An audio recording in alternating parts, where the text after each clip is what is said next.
अंधार जुलमी होता पसरला समद्या गावा खेड्यात रे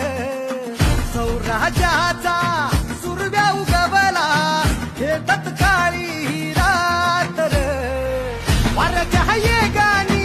घोड्यावर बैसूनी खंडोबाच्या रूपानी याला माझा देवर सुरव्याच्या तेजानी निधड्या छातीनी दुश्मन गाडूनी याला माझा वाघल कसं मी फेडू तुझा उपकार माझ्या राजा माझ्या मनामंदी ध्यानामंदी शिवबाचं नाव रे माझ्या मनामंदी ध्यानामंदी